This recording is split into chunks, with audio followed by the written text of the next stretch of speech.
सूर्य अस्त होने वाला था। आसमान लालिमा से भरा था। गुरुकुल के प्रांगण में दीप जल रहे थे। आचार्य चाणक्य एक ताड़पत्र पर कुछ लिख रहे थे।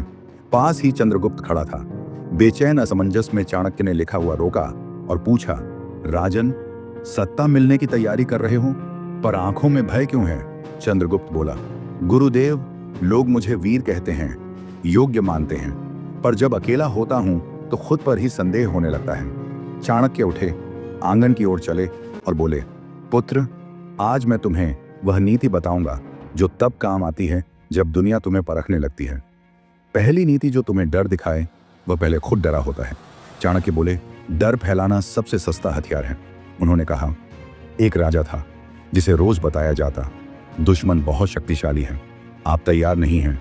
राजा डरता रहा, फैसले टालता रहा और अंत में बिना युद्ध के हार गया। चाणक्य बोले, जो डर से निर्णय ले वह पहले ही हार मान चुका होता है। दूसरी नीति, हर शांत चेहरा भरोसे योग्य नहीं होता। चंद्रगुप्त चौंका। चाणक्य बोले, कुछ लोग शोर नहीं करते पर भीतर विष पालते हैं। उन्होंने उदाहरण दिया, एक शिक्षक था जो कभी विरोध नहीं करता था, धीरे बोलता, झुककर चलता, लेकिन वही व्यक्ति पीछे से गलत बातें फैलाता रहा और अंत में पूरे विद्यालय को बांट दिया। चाणक्य बोले, मौन हमेशा ज्ञान नहीं होता, कभी कभी वह योजना होती है। तीसरी नीति, समय से पहले जीत का जश्न मत मनाओ। चाणक्य की आवाज में कठोरता थी। जो जीत की घोषणा पहले करता है वह हार को बुलावा देता है। एक योद्धा था, युद्ध से पहले ही अपने शौर्य के गीत गाने लगा। दुश्मन ने उसी घमंड को उसकी कमजोरी बना लिया। चाणक्य बोले, सफलता बोलने से नहीं, सहन करने से मिलती है। चौथी नीति, हर सलाह देने वाला शुभ चिंतक नहीं होता। चंद्रगुप्त ने पूछा, तो किस पर भरोसा करें? गुरुदेव चाणक्य बोले, जो तुम्हारे निर्णय का भार लेने को तैयार हो, सिर्फ उसी की सलाह सुनो। उन्होंने कहा, एक युवक से सब कहते, नौकरी छोड़ दो, रिस्क मत लो, समझौता कर लो, पर जब वह टूटा कोई साथ नहीं था। चाणक्य बोले, सलाह मुफ्त होती है पर परिणाम बहुत महंगा। पांचवी नीति, अपनी कमजोरी हर किसी को मत बताओ। चाणक्य रुके फिर बोले, आजकल लोग कहते हैं खुलकर जियो पर खुली नस पर वार सबसे आसान होता है। एक राजा था जो अपनी हर परेशानी दरबार में बताता था, वही बातें उसके विरोधियों की तलवार बन गई। चाणक्य बोले, जो अपने राज खुद नहीं संभालता वह दूसरों को मौका देता है। छठी नीति, अकेले सोचने की आदत डालो।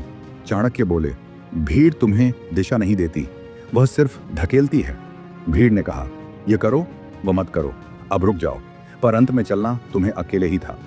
चाणक्य बोले, राजा वही बनता है जो अकेले चलना सीख लेता है। सातवीं नीति, खुद को साबित करने की जल्दी मत रखो। चंद्रगुप्त की आंखें चमक उठी। चाणक्य ने अंतिम बात कही, जो खुद को साबित करता फिरता है वह खुद पर भरोसा नहीं करता। उन्होंने कहा, वक्त आने दो, कर्म बोलने दो, इतिहास आवाज से नहीं परिणाम से बनता है। चंद्रगुप्त ने नमन किया और कहा, गुरुदेव, आज समझ आया कि असली शक्ति तलवार में नहीं, नियंत्रण में होती है। चाणक्य मुस्कुराए और जो यह समझ गया वह पहले ही विजेता है। अगर यह कहानी आपके सोचने के तरीके को एक कदम बदल दे तो लाइक करें, सब्सक्राइब करें, क्योंकि अगली नीति और भी गहरी होने वाली है। तो लाइक करें, सब्सक्राइब करें, क्योंकि अगली नीति और भी गहरी होने वाली है।